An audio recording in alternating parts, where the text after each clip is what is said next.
Divorcee মেয়েকে বিয়ে করা কি পাপ? আসলে পাপ নয়। এমন কাউকে বিয়ে করা হচ্ছে ভাগ্যের ব্যাপার।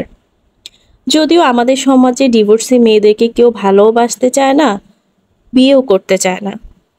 কেননা ডিভোর্স হওয়া মেয়েদেরকে আমরা এবং আমাদের সমাজে সবাই অন্য এক দৃষ্টিভঙ্গিতে দেখি, যাকে বলে কুলক্ষী। কিন্তু তাকে কি বিয়ে করা যাবে না? সে কি সংসার জীবনটা বুঝে না?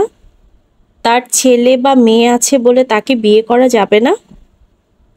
আরে ভাই, সন্তানটা অন্য কারো হতেই পারে, তাই বলে কি সে বাবা শব্দটা উচ্চারণ করতে পারবে না?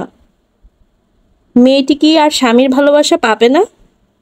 সবার একটাই কথা, মেয়েটা তো কুমারী না। আজীব কথা, কুমারী হওয়াটা কি খুব বেশি প্রয়োজন? সে কি আপনাকে অন্য মেয়ের মতো সুখে রাখতে পারবে না? আসলে জীবনে যারা কষ্ট পায় তাদের মতো করে সুখে আপনাকে কেউ রাখতে পারবে না। আমাদের সমাজে তাদেরকে অভিশাপ হিসেবে দেখা হয়, কিন্তু তারা আসলে অভিশাপ নয়।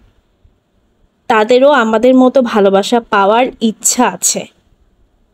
আমাদের প্রয়োজন কুমারিত্ব না খুঁজে ভালোবাসা খোঁজা। বাবা হওয়ার আগে বাবা ডাক শোনা খারাপ কিছু না।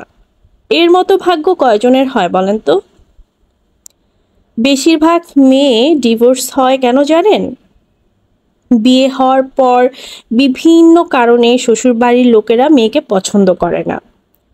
বাড়ি থেকে যৌতুক বা টাকা আনার জন্য চাপ দেয়।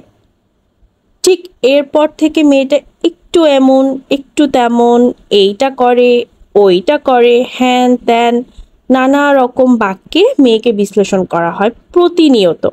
এক পর্যায়ে সে সবার কাছে খারাপ হয়ে যায়। একটা ছেলে ডিভোর্স দিয়ে কিন্তু অনায়াসে আরেকটা বিয়ে করতে পারে, কিন্তু মেয়েদের বেলায় যদি এমনটা হয় তাহলে মেয়েটা হয়ে যায় খারাপ। কেননা সবাই বলে হয়তো মেয়ে ভালো ছিল না তাই ডিভোর্স হয়েছে, কিন্তু এটা জানার চেষ্টা করে না কেন মেয়েটার এই ডিভোর্সটা হলো। একটা সদ্য বিধবা মেয়ের যদি স্বামী মারা যায় তখন মেয়েটা খারাপ হয়ে যায়, কেননা মেয়েটা হয়তো কুলক্ষী ছিল তাই স্বামী মারা গেছে।